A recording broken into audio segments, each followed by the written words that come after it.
हमारे convener. Good evening friends, मैं Rakesh Sharma your mind opener channel से आज मैं कुदसिया गार्डन में स्थित मैसोनिक क्लब में आया हूं।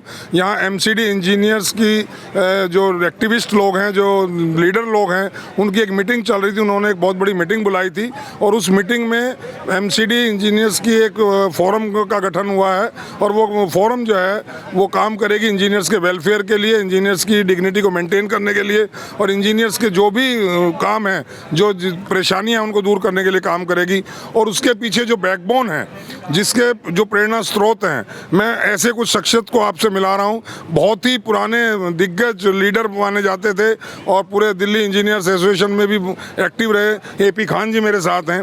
खान साहब, आपका स्वागत है और आपको मैं बहुत बहुत बधाई देता हूँ कि आपने एक अच्छा एक स्टेप लेकर के एमसीडी फोरम ऑफ इंजीनियर्स का जो गठन किया है, ये बहुत ही आपके लिए, मतलब मैं कहूँगा कि आप इसके लिए बधाई के पात्र हैं। और आपके साथ मैं देख रहा हूँ बहुत बड़ी बड़ी डिग्निटरीज हैं, आप ही इनका परिचय कराएं। हाँ, मेरे साथ में मेरे बड़े भाई अरुण कुमार जी हैं। ये सुपरिटेंडेंट इंजीनियर रिटायर हैं। मेरे साथ में जनाब YS सेंगर साहब हैं। ये भी एक्शन रिटायर्ड हैं। आपका स्वागत है सेंगर साहब। आइए, मेरे साथ में मिस्टर SD तोमर जी हैं। ये अभी वर्किंग एक्शन हैं। ये हमारे प्रेसिडेंट थे, पुरानी जो हमारी फोरम की टीम थी। ये हमारी फोरम की टीम में हमारे स्पोक्स पर्सन थे। ये सेंगर साहब हमारी पुरानी टीम में कन्वेनर थे। मैं जनरल सेक्रेटरी था। अभी पिछले हमने ये देखा कि हमारी टीम में जो भी थे, बहुत से लोग रिटायर हो गए थे और कुछ रिटायर होने वाले थे। तो हमने ये चाहा कि अब 2-3 साल से हम कोरोना की वजह से बहुत ज़्यादा एक्टिव नहीं थे, तो हमने यंगस्टर्स को, सारे इंजीनियर्स को आगे लेके आए, उनकी नई टीम का गठन करवाया और हमारे सरपरस्ती में और सब लोगों की उसमें सुपरविज़न में नई टीम आई है। बड़ी यंगस्टर्स टीम है, बड़ी एक्टिव टीम है। हम चाह रहे हैं कि ये लोग आगे आएँ और डे टू डे इंजीनियर्स की जो समस्याएं हैं उनको टेकअप करें और एडमिनिस्ट्रेशन से अपनी बात रखें और अपने इज्जत के लिए, अपनी डिग्निटी के लिए और अपने काम के लिए संघर्षरत रहें और आगे इंजीनियर्स कम्युनिटी की वेलफेयर के लिए आगे बढ़ते रहें। बहुत अच्छा स्टेप आपने लिया। सर, आप अब रिटायर हो गए हैं। एक सवाल पूछना चाह रहा हूँ, आपके समय में, आप जब ज्वाइन किया एमसीडी और अपना एक लंबा अरसा आपने यहाँ बिताया, उस वक्त जो इंजीनियर्स की इज्जत थी और आज में आपको क्या लगता है कि कुछ थोड़ा डिग्निटी में कमी आई है? जो एडमिनिस्ट्रेशन है या जो बाहर के लोग हैं वो इंजीनियर्स को उसी रेस्पेक्ट से देखते हैं या कुछ कमी आई? देखिए, अगर आप टोटलिटी में देखना चाहें जी, तो पूरी ही सर्विस कैटेगरी में सब में डिग्रेडेशन आई है। इज्जत की जहाँ तक बात करते हैं, रिकॉग्निशन की बात करते हैं, सब में ही आई है। जो IAS की रिकॉग्निशन पहले थी वो आज नहीं है, जो IPS की रिकॉग्निशन पहले थी वो आज नहीं है। तो कोई भी सर्विस कैटेगरी हो, उन सब में डिग्रेडेशन तो आई है और इससे हम मना नहीं कर सकते। मैं ये नहीं कहता कि इसमें सिर्फ समय का दोष है। दोष में हर किसी की कोई ना कोई सहभागिता है, चाहे वो कैडर के लोग हों या जो उनको कंट्रोलिंग लोग हों, इन सब की कोई ना कोई सहभागिता है। तो वो दिक्कत तो आई है और ख़ास करके इंजीनियर कम्युनिटी में जो दिक्कत आई है, वो दिक्कत है कि इंजीनियर कम्युनिटी को कभी भी लोगों ने किसी भी इक्विटी फोरम पे बराबरी से तोला ही नहीं। हमेशा सोचते रहे यार ये एफ्लुएंट क्लास है। एक पता नहीं कहाँ से नैरेटिव क्रिएट हो गया कि ये एफ्लुएंट क्लास है, इनके बारे में क्या सोचना, पे रिवीजन हो। तो जो उस ज़माने में मेरा JEE SHO के इक्विवेलेंट पे स्केल पे था, वो आज कहाँ है और SHO का स्केल कहाँ है? ये समय के साथ 7वां वेतन आयोग आ चुका और कहाँ हम पहुँचे हैं। तो ये जो डिग्रेडेशन आई है, इसके साथ सामाजिक डिग्रेडेशन भी होती है कि 425 पे हम JEE लगे थे, 425 के स्केल में, 425 का उस समय में स्केल था, तब हम आए थे, JEE लगे थे। वो ठीक है, तुरंत बढ़ करके 700 समथिंग के आसपास। हाँ, 86 में मैं आया था, तो 89 से 87 से लागू हुआ था वो नया वाला। तो वो उस समय 425 से आगे बढ़ के 700 पे चले गए थे और 1000 पे AE का स्केल चला गया था।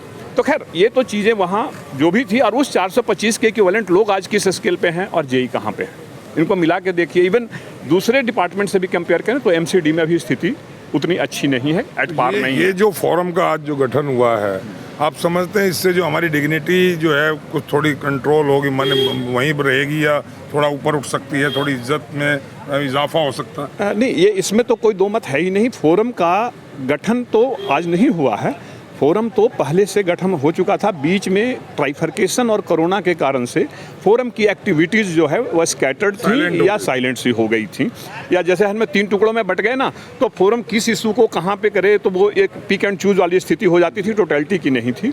आज की तारीख में फिर से इसको जमा करके, इकट्ठा करके और नए लोगों को, एक्टिव लोगों को इसका चार्ज देने का प्रोग्राम बना और उसके तहत एक नई बॉडी आज गठित हुई है। मतलब पीछे गठित हुई थी, आज उसकी मीटिंग है, बॉडी की एक मीटिंग हुई थी जिसमें सर्टेन रिजोल्यूशन किए गए हैं।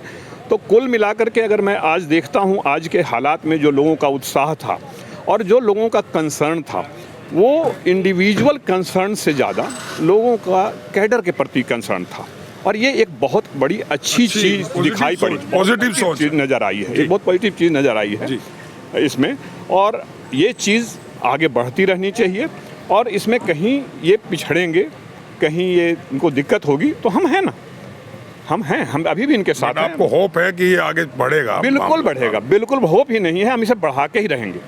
Thank you. यही आप जैसे अनुभवी लोगों से उम्मीद है आने वाली पीढ़ी को, आने वाली जनरेशन को। और सर आप क्या कहना चाहेंगे इसमें? आप तो अभी करंट में हैं, सर्विस में। हाँ, करंट में मैं सर्विस में हूँ जी।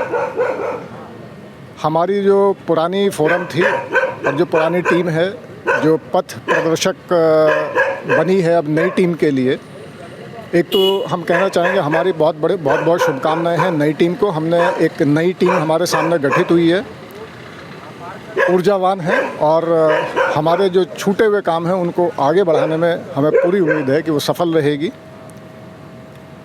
और इसमें हमारी पुरानी टीम का जो सबसे सफल काम हम मानते हैं वो ये मानते हैं कि जो नई टीम का जो गठन हुआ है वो सर्वसम्मति से हुआ है, ये सरप्रस्ती में हुआ है। हाँ, और हमारे अरुण कुमार जी पथ प्रदर्शक सभी ने स्वीकार किया और उन्हीं की सरपरस्ती में सबने निर्णय लिया और सभी ने आम सहमति से सभी पदाधिकारियों का चुनाव किया।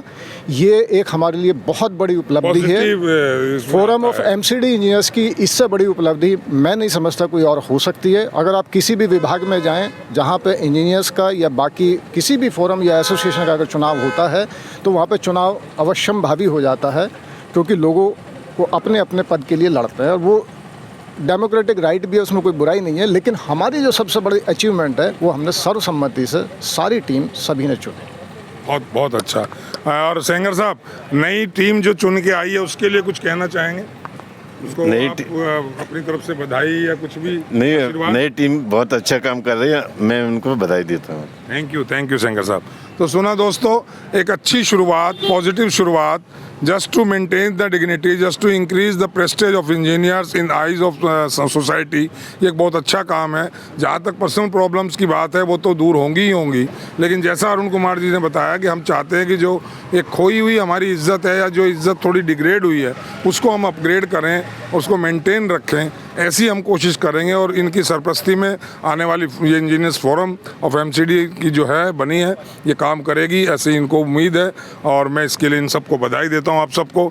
और फिर मैं मिलूँगा इसी तरह की कोई और मीटिंग में, जानूँगा क्या क्या हुआ, फोरम ने क्या क्या किया और क्या क्या आगे वो करना चाह रहे हैं। आप आज के लिए इतना ही, फिर मिलूँगा दोस्तों। जय हिंद, जय भारत।